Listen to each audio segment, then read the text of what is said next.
Hello ladies and gentlemen, I am Screen Scene Guru coming at you with another Black Mirror review, this time on the episode Eulogy. This is starring Paul Giamatti we got from The Holdovers. So very interesting to go into this. The story follows as an isolated man is introduced to a groundbreaking new system that allows the user to literally step into photographs, sharing emotional memories in the process. We get to see a very interesting isolated story here. Like most Black Mirror stories are isolated, but this even more so, I felt, kind of from the director's vision, kind of, or whatnot. We get to see Paul Giamatti living in his house. He gets a package delivery about this eulogy system. Someone he knew from his past, a former romantic individual, has died, and her family is requesting to get memories for the eulogy. And he explains he doesn't have a good relationship with this person. This person, unfortunately, him and her split in the past, and he does not have any current photographs of her because he scratched all of them out, which I thought was very interesting. But throughout the process, we get to see this interface talk to him and go through the memories of his photographs, and they're depicting some things he didn't remember as well, because his memory is slipping. For instance, his significant other loved the cello, and they were part of a band, but he didn't let her perform her cello, so that led her to seeking schooling abroad in England, where she was able to perform in an orchestra.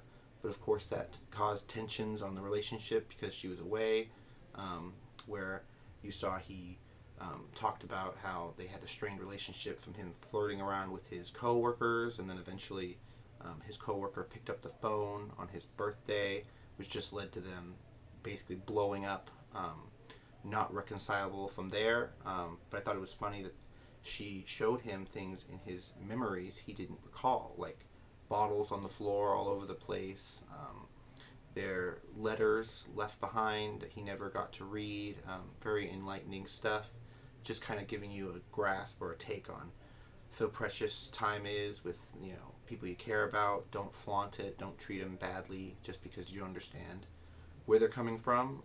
So I thought it was very cool that he kind of got on to the interface, kind of why is she berating him. She opened up that she was a AI made by the deceased to help him get through his trauma, because she believed he didn't get done with that in her lifetime. So I thought that was really cool. The AI was supposed to look like her daughter, so I thought that was really cool too. The actress, I believe they have on here. Let's see, yeah, Patsy Fernan. Patsy Fernan just killed it in this performance because this episode felt like a movie. So her compared with Paul Giamatti were a really excellent duo. Hold on. Okay, so yeah, her and Paul Giamatti were excellent. I want to go into, let's see if they have her. Ramesh Nair. I don't see a photograph for her, but they're saying they're crediting her as the girlfriend that passed tragically. We get to see a photograph of hers that he unfortunately doesn't really have a good photograph of her, but he has music he's hid away that he starts playing that recalls his memory, and we get to see her at the end, which is very nice. He goes to her funeral, which kind of shows that he has a reconciliation with her daughter, which is really cool to see. A lot of visceral emotions in this episode, but also a lot of heart we got to see. So just really wide opening your eyes to the possibilities of things, and just taking your time with different stuff. So I thought that was really cool. Going off of the eulogy, let's see what else. Like I said, I've done a video on the USS Callister and Callister Infinity episodes. Let's see. Oh, also, I do want to cover Plaything. So real quick before I go, I'll cover the last episode I watched. Plaything. In the near future, London, an electronic or An electronic murderer suspect is linked to an unusual video game from the 1990s, a game populated by cute, evolving artificial life forms. They call it the Throng, or Thronglings, which I thought was very interesting. I like this episode a lot because of Peter Capaldi, I noticed, in the cover. A new actor to Black Mirror, I believe. I haven't watched all the episodes, I've only watched a few and far between, but I really liked this episode with the Throng, and him explaining, why he did the murder.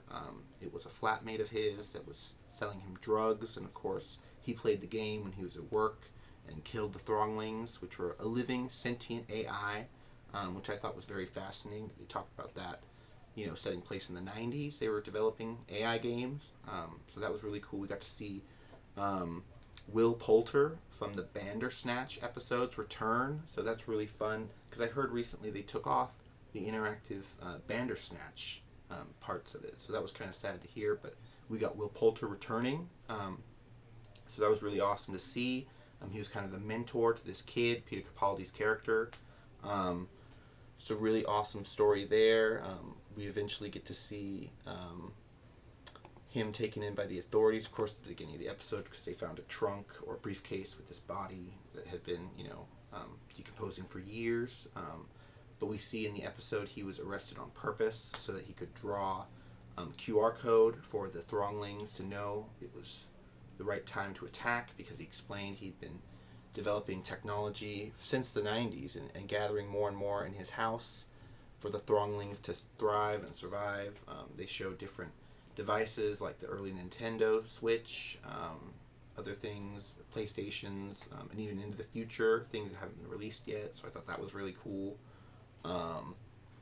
So yeah, we got Charlie Brooker as the writer, David Slade as the director, and then stars, we've got Peter Capaldi, of course, in Doctor Who. We've also got him in World War Z, other things. Let's see, Lewis. Oh, okay. Louis Garbin was really good in it as well. Not exactly sure who she played, who she was exactly supposed to play, but they're saying they're citing her for it. Let's see, I'm trying to find the guy that played James Nelson Joyce, maybe? Oh? Yeah, he was in it. James Nelson Joyce, as the cop that interrogated him. He was really good.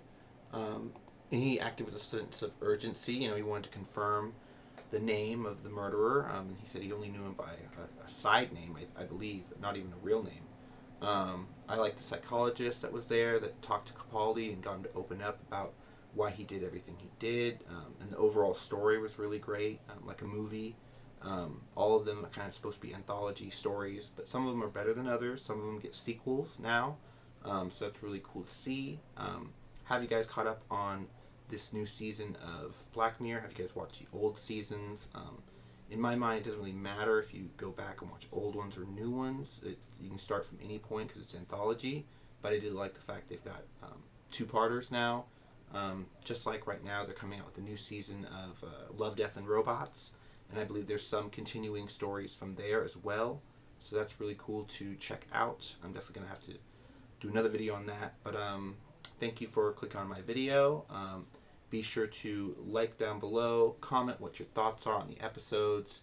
You can follow me on Instagram, Threads, and on TikTok at Screen Scene Guru. But until next time, guys, I want to say thank you and ciao.